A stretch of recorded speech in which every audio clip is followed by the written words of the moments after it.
ආයිබෝවන්. අද අපි කතා කරන්න යන්නේ රජ කෙනෙකු බිහිසුණු ශාපයකින් ගලවගත්තා කියලා කියන ලංකාවේ හරිම පූජනීය ශාන්ති කර්මයක් ගැන.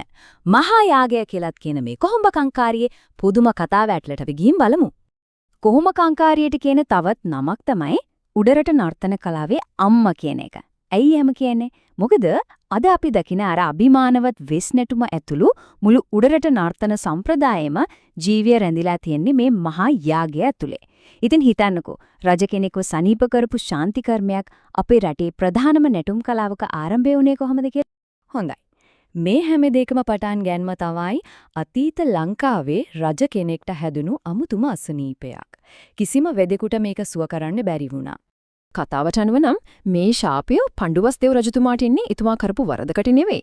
මේක විජය රජතුමා අසාධාරණ විදියට පනලා දාපු කුවේණියගේ ශාපයලු. ඒ වෛරය පරම්පරා ගානක් තිස්සම පැවතගෙන ආවා කියලායි කියන්නේ. ඉතින් රජතුමාට හැදිලා තිබුණු මේ අමුතු ලෙඩේට කිව්වේ දිවි දෝෂය කියලා. ඒ කියන්නේ දිවියෙක් නිසා ඇතිවුණු දෝෂයක්. පුරාවෘත්තයේ හැටියක රජතුමා හැමදාම රැයට දකින්නේ දිවියෙක් ඇඟට පනිනවා වගේ හීනයක්. ඉතින් හැමදාම බයින් නැහැරෙනවා. දැන් බලන්න හැමදාම රැයට මෙහෙම බිහිසුණු හීනයක් දැක්කොත් මොකද වෙන්නේ? රජතුමා දවසින් දවස කෙට්ටු වෙලා හොඳටම ලෙඩ වුණා.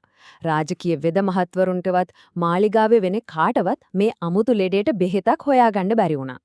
ඉතින් මේ විදිහට මේ අසනීපිට පිළියමක් හොයනකොට තමයි අනාවැකියකින් වීරයෙක් එනවා කියලා ආරංචියක් ලැබෙන්නේ. රාජකීය නැකත්කරයෝ කියපු අනාවැකිය නම් හරිම පුදුම එකක්. එයා කිව්වේ රජතුමාව සනීප කරන්න පුළුවන් මවකගේ කුසකින් නොයිපොදුණු කෙනෙක්ට විතරයි කියලා. මොකක්ද ඒක තේරුම? කවුද එහෙම කෙනෙක්? ඉතින් රජතුමාව සුවපත් කරන මේ සැලැස්ම ක්‍රියාත්මක වුණේ මෙන්න මේ විදියට. මුලින්ම අර අනාවැකියක් කෙවුවා. ඊට පස්සේ දෙවියන්ගේ රජු, ඒ කියන්නේ සක්දෙවිඳුන් මේ වැඩේට මැදිහත් වුණා. ඊළඟට එයාගේ අනෙන් මලකින් ඉපදුණු මලය රජු ලංකාවට ආවා. අන්තිමට තමයි අර මහා යාගය පැවැත්වුවේ.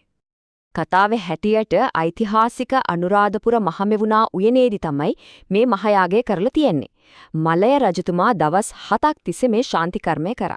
පුදුමේ කියන්නේ ඒක ඉවර වෙනවත් එක්කම පණ්ඩුවස් දේව රජතුමා සම්පූර්ණයෙන්ම සනීප වුණා.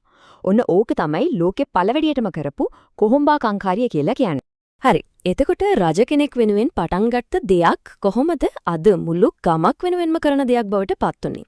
අපි බලමු කාලයත් එක්ක ඒකේ අරමුණු වෙනස් වෙච්ච හැටි. මෙන්න මේක තමයි ලොකුම වෙනස. මුලින්ම කොහොඹ කංකාරිය කියන්නේ රජතුමාටයි රටටයි සිතක් වෙන්න කරපු දෙයක්. ඒත් කාලයක් යද්දී ඒක රජමාලිගාවෙන් එළියට, ඒ කියන්නේ ගමට ඇවිල්ලා සාමාන්‍ය මිනිසුන්ගේ හොඳට කරන ශාන්ති කර්මයක් බවට පත් වුණා. අද වෙනකොට නම් කංකාරිය කරන්නේ ගමේ දියුණුවට ගොවිතැන් හොඳට කරගන්න, සරු අස්වැන්නක් ගන්න ආශිර්වාද කරන්න, ඒ වගේම ලෙඩ රෝග විපත්ති වලින් ගම බේරගන්න. තව වැදගත් දෙයක් තමයි මේ නර්තන කලාව, සංගීතය ඊළඟ පරම්පරාවටත් ආරක්ෂා කරලා දෙන එක. ඉතින් මේ කතාවෙන් අපි අන්තිමට තේරුම් ගන්න ඕන වැදගත්ම දේ තමයි කොහොඹ කංකාරිය කියන්නේ නිකම් ශාන්ති කර්මයක්වත් නැටුමක්වත් විතරක් නෙවෙයි කියන එක.